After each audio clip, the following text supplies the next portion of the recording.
ሰላም ውድና የተከበራችሁ የሀገሬ ልጆች እንዴት ናችሁ? ደህና ናችሁ ወይ? እግዚአብሔር ይመስገን እኔ ደህና ነኝ። እናንተ እንዴት ናችሁ? በያላችሁበት ሰላማችሁ ይብዛ። ዛሬ ደስ ብሎኛል፣ እግዚአብሔር ይመስገን። ከብዙ ዓመታት በኋላ ወደ ሀገሬ ልገባ ነው። እናንተም ለሀገራችሁ ያብቃችሁ፣ ያሰባችሁትን ፈጣሪ ያሳካላችሁ። በእርግጥ እኔ ያሰብኩት አልተሳካልኝም፣ ግን እግዚአብሔር ይመስገን እና እግዚአብሔር ይመስገን እኔ በጤና የሁሉ ዓመት ስሰራ እዚህ ቤት እንግዲህ አንድ ቀን በስራዬ ችግር ሳይገጥመኝ ዛሬ ጠቅልዬ ወደ ሀገሬ ልገባ ነው። ሁላችሁ መልካም ምኞታችሁን ተመኙልኝ። ዛሬ ደስ ብሎኛል ማለት አልችልም። እውነት ለመናገር ውስጤ በጣም ተሰብሯል። እሱ ምንድን ነው እንግዲህ ያው ሁላችንም ለለውጥ ነው ከሀገራችን የምንወጣ። ዛሬ የለፋሁበት የደከምኩበት ከ10 ዓመት በላይ የታገልኩለት ያቆምኩት የተካልኩት ባይነቅለብኝ ቤቴ ላይ ባርፍ በጣም ደስተኛውን ነበር፣ እርግጠኛ ነኝ። ግን ያው እንግዲህ ሁላችሁም እንደምታውቁ የቤት ፈረሰ ያለው ነገር እና በማል አዛን ብሎብኝ ነው። ያው እንግዲህ የቤት ፈረሳ እናውቃለን። ለ2 ዓመታት እንግዲህ እኔም ያጣፋንታ ደርሶኛል። እኔ ለየት የሚለው 2 መሆኑ ነው። ግን እግዚአብሔር መልካም ነው። የአቅሜን ጥር የለው ማለት 2 ወር ደሞዜን ተበላ 1 ወር ደሞዜን ተበላው ከሚባሉት አይደለሁም። አቅሜን ጥር ያለው የሚያስቸግረኝ ቤተሰብም ሆነ አልነበረም። ግን ቤት እንድኖረኝ ከ10 ዓመት በላይ ደከም ያለው ግን አልተሳካም። እግዚአብሔር መልካም ነው። ቤት ብዬ ደግሞ ከዚህ በላይ ወጣትነቴን የሰው ሀገር ላይ ማቃጠል አልፈልግም። በእርግጥ ያማል፣ ውስጤ በጣም ተገብቷል። እኛ ሳንኖር ነው እንግዲህ ሁላችሁም ታውቃላችሁ፣ ሳንኖር ነው እና ስለ ሁሉም ነገር እግዚአብሔር ይመስገን። ሳንኖር ነው ያንን ቀላል አይደለም። ያው እንግዲህ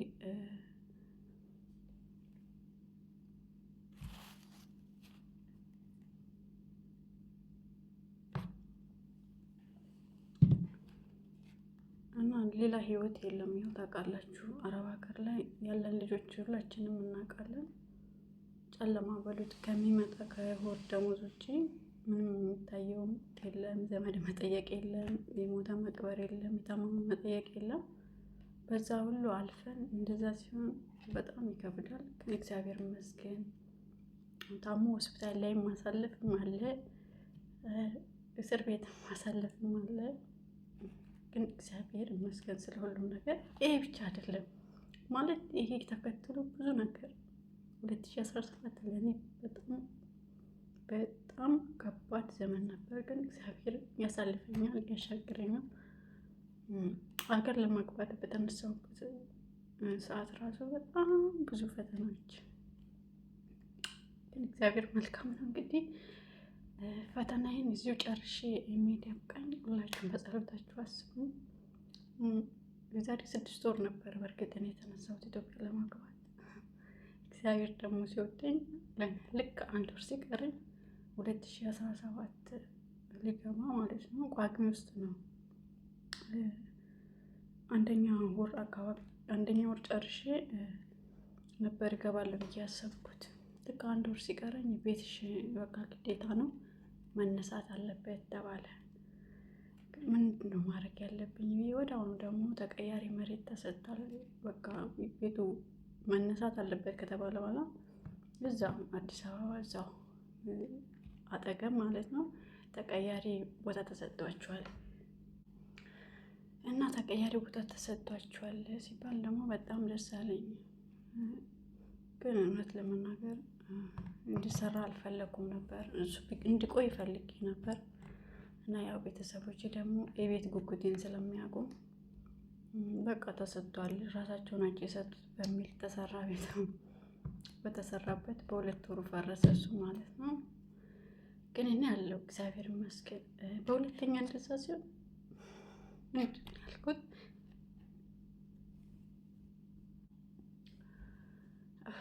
ይቅርታ እንግዲህ እያቆራረጥኩ ነው ቪዲዮ ሰራ። ስለዚህ ቤት አይደለም ማውራት ሳውራ ሳስበው እራሱ አልችልም። እኔ መርሳት እፈልጋለሁ። በቃ ያለፈ ነገር አለፈና በሁለተኛ እንደዛ ሲሆን እግዚአብሔር ሆይ አእምሮዬን ጠብቅልኝ ያልኩት ማለት ነው። በቃ የጠፋ ጠፍቷል። የእውነት እኔ በቃ ጠፍቷልና አእምሮዬን ጠብቅልኝ አልኩት። እግዚአብሔር ደግሞ አላሳፈረኝም። ያው እንግዲህ አለ ውስጤ ግን የምር በጣም ተጎድቷል። እኔ ወጣት ነኝ ገና እግዚአብሔር ምን እንደሚያደርግልኝ አላውቅም። መርሳት እፈልጋለሁ። እግዚአብሔር ደግሞ ይወደኛል ማለት በቃ ቁርጤን አውቄ ብዙ ነገር ከዚህ ይህንን ተከትሎ ብዙ ነገር አይቻለሁ። ብዙ ነገር አውቄያለሁ። ከዚህ ቤት መፍረስ በኋላ እግዚአብሔር ሊያስተምረኝ ነው ብዬ ራሴን አጽናናለሁ። ሰይጣን ደግሞ በብዙ ነገር ተስፋ ያስቆርጠኛል። የሁሉ ዓመት ለፍተሽ ምን አለሽ? የሁሉ ዓመት ለፍተሽ ግን ይህ ቀን ያልፋል። እግዚአብሔር መልካም ነው ሁሌም እሱ ሳይ የሚሆን ነገር እና እኔ ብቻ አይደለሁም። ይሄ ግን የምር ከመጀመሪያ የበለጠ የሁለተኛው በጣም ያሰመመኝ፣ በጣም የሰበረኝ፣ በጣም ያናደደኝ። ታላቅ እህቴ በጣም ለፍታለች። ታላቅ እህቴ በጣም አመሰግናታለሁ። ቤቷን ትታ ከአዲስ አበባ 500 ኪሎ ሜትር ነው የምትኖረው። ስራዋን ትታ ነጋዴ ናት። ልጆቿን ትታ ለዛ ቤት በጣም ዋጋ ከፍላለች። በጣም ለፍታለች። ከኔ በላይ ቆስላለች። ከኔ በላይ አልቅሳለች። እና እሺ ምን ማድረግ አለብኝ? አሁን ሀገሬ መግባት አለብኝ። መቼም ቤት ስል ወጣትነቴን ከዚህ በላይ ማቃጠል አልፈልግም። የሁሉ ዓመት ለፍቼ ያልተሳካ ቤት ከዚህ በኋላ ሰርቼ ቤት እሰራለሁ ማለትም አልችልም። ግን እግዚአብሔር ቤት ይሰጠኛል። በጣም እኔ ከሀገሬ ስወጣ ለእናቴ እናድርጌ ለአባቴ እናድርጌ ሳይሆን አዲስ አበባ ላይ ቤት እንዲኖረኝ ነበር በጣም ምኞቴ ማለት ነው። እና ለዛ ዓላማዬ በጣም ታግያለሁ። እግዚአብሔር በሚያውቀው እኔ የሚያውቁኝ ያውቁኛል። ሳንቲም አላባክንም በተቻለኝ አቅም እና ልጅ ነገር ራሱ የሚያምረኝ አይደለም። ልብስና ጫማ ራሱ የገዛው ዘንድሮ ነው ኢትዮጵያ ልገባ ስነሳ። ምናልባት ከዚህ እንግዲህ እንደነገርኳችሁ ከ10 ዓመት በላይ ሰርቻለሁ እዚህ ቤት። ምናልባት እንግዲህ በእንጀራ እንኳን ብንነሳ 2 ሊሆን ይችላል። እኔ አንዳንዴ እሱም ይሆን እንዲላለሁ ማለት ያለኝ ፍላጎቴን ወደኋላ አስቀርቼ በቃ ነገ የተሻለ ለነገ እያልኩኝ እግዚአብሔር አልፈቀደውም ያ ነገር እላለሁ። ብቻ እግዚአብሔር ይመስገን። ሁላችሁም ጸልዩልኝ። እኔ አሁን ምንም የማውቀው ነገር የለም። አንድ ነገር ብቻ አውቃለሁ። እሱም እንግዲህ የምታዩት ይሆናል እንጂ ኢትዮጵያ ገብቼ ሰርቼ የዛሬ 6 ዓመት ብዙ እቅድ አውጥቼ ነበር። በቃ ስራ ባልሰራ እንኳን ታውቃላችሁ፣ አንድ ክፍል ቤት አዲስ አበባ ላይ ገና ይከራያል እና ባለ 6 ክፍል ነበር። ቤቴን አከራይቼ እንዲያድርጌ ወይ ምናልባት እግዚአብሔር ያንን ነገር አልወደደውም ይሆናል አላውቅም። እኔ አሁን ምንም እቅድ የለኝም። ብቻ ሀገሬ መግባት እንዳለብኝ ነው የማውቀው። ከዚያ በኋላ እግዚአብሔር እንዳደረገኝ እሆናለሁ ማለት ነው። ምን እንደሚፈጠር አላውቅም ከዚህ በኋላ። በእርግጥ የእውነት በጣም ብዙ ቻሌንጅ በቃ ከአቅም በላይ አላደለ እናንተ ተደራርቦ የሚመጣ ነገር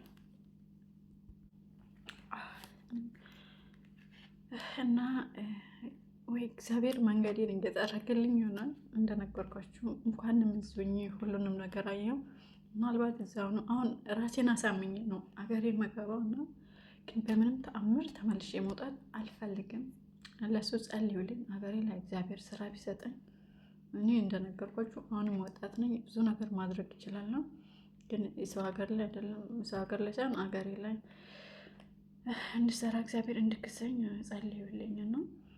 ይሄ መናገር ላያስፈልግም ይችላል። እስቲ እኔም ይሄ ከባድ ጊዜ ወደኋላ መለስ ብዬ ምናልባት እኛ ሰዎች አንዳንዴ ያሳለፍነውን ልንረሳ እንችላለን።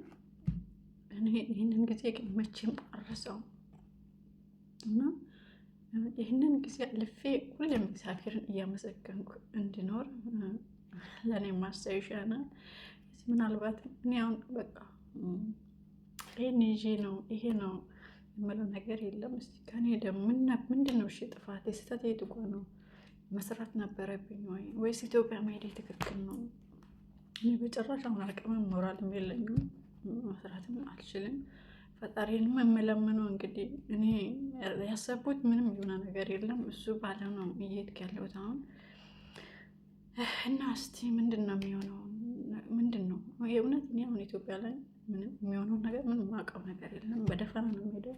ግን አንድ ነገር አውቃለሁ፣ የእግዚአብሔር ፍቃድ ከሆነ እንግዲህ እሱ አሳያችኋለሁ ማለት ነው።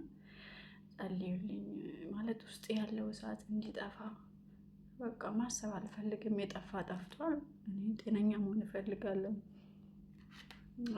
አእምሮዬ ንጹህ መሆን እፈልጋለሁ። አእምሮዬ በቃ እንዳልነበረ ማሰብ እፈልጋለሁ፣ ግን አልችልም። እንደነገርኳችሁ በቃ ሁሌም ይሄ ሁሉ አመት ሰርቼ ምን አለኝ እደነግጣለሁ። በፊት በቃ በጣም እኔ የምናስብ ነበር መሰናችሁ።